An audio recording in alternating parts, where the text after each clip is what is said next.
All right, the Israel-Hamas war has escalated with an intensifying ground offensive in Gaza and America's top diplomat visiting the region. Secretary of State Antony Blinken arrived in Tel Aviv earlier, along with the newly appointed U.S. ambassador to Israel. He's been meeting with Prime Minister Benjamin Netanyahu, President Isaac Herzog, and the country's war cabinet.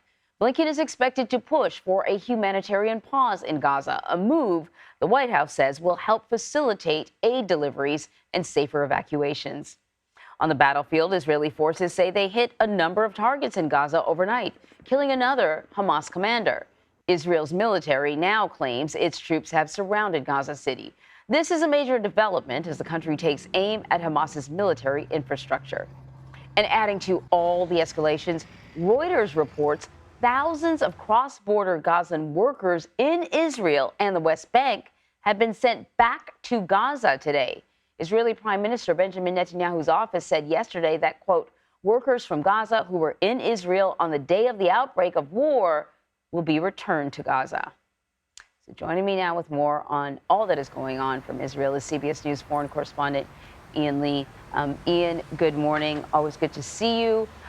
So the Secretary of State is back in Israel. What can we expect to see today from his visit? And how receptive is Benjamin Netanyahu's government to what we are hearing, which is that the Secretary is going to push for humanitarian pauses? Good morning, Amory. You know, we just saw the Secretary's motorcade not too long ago going through the streets here in Tel Aviv. He has a full plate, a lot of meetings, but this is going to be a delicate diplomatic dance for the Secretary of State. On one hand, he wants to show that the U.S. supports Israel, says that Israel's war is just, but on the other, he is going to be applying pressure on Israeli officials to limit civilian deaths and as well as to get more humanitarian aid into Gaza. He believes that humanitarian pause could also help get U.S. citizens out of Gaza. So far, though, we've heard from Israeli officials saying that they have no interest in a humanitarian pause, a ceasefire. They believe that they are on the offensive. They're on the front foot. They're going after Hamas. They're making progress, as we heard from the Prime Minister, and so they have no desire to really let up at this point. But the Secretary does have a bigger mission here, and that is to break the cycle of violence that has led to multiple wars in the past. Over the past probably 16 years, I think there's been about 5 wars between Israel and Hamas militants. The Secretary of State wants to break that cycle and to find what he calls a durable and sustainable peace. Amory? So meantime, we are going to be hearing from the leader of Hezbollah later on today in a speech. Hezbollah has been very quiet, and so it's not clear whether or not the militia group is interested in getting involved in this conflict.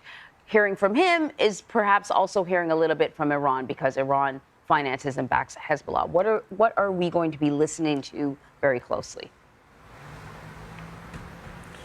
Yeah, and Marie, it's not just us. It's going to be the entire world, really. You know, we've heard the United States said they're going to be watching that speech very closely. Other regional leaders are going to be watching it. And you pointed out very correctly that Iran has been pulling a lot of strings in this region. And so likely what we're going to hear is going to have echo some of the things that they say. You know, the thing that we do know is on the northern part of the Israeli border with Lebanon, there's been a lot of fighting, a lot of border clashes between Hezbollah fighters and the Israeli military. Dozens of Hezbollah fighters have been killed.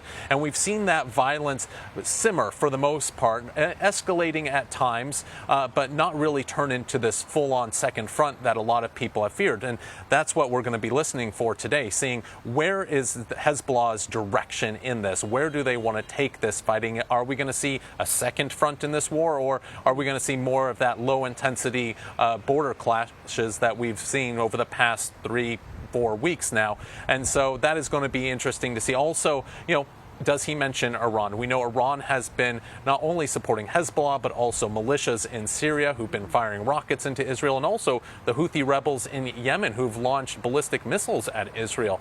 And so all these things are going to be very critical when we listen to that speech, and it's expected to be here in about 2 hours or so. So yeah, going to be keeping an eye on that. All right, Ian, thank you very much. Well, the House passed a bill that would provide billions of dollars in aid to Israel, setting up a showdown in the Senate. The Republican backed measure includes more than $14 billion for Israel. However, lawmakers nixed additional funding for Ukraine and Taiwan. And the House's bill would also cut funding to the IRS. The measure pretty much has no chance of passing in the Senate, and President Biden has already threatened to veto the legislation.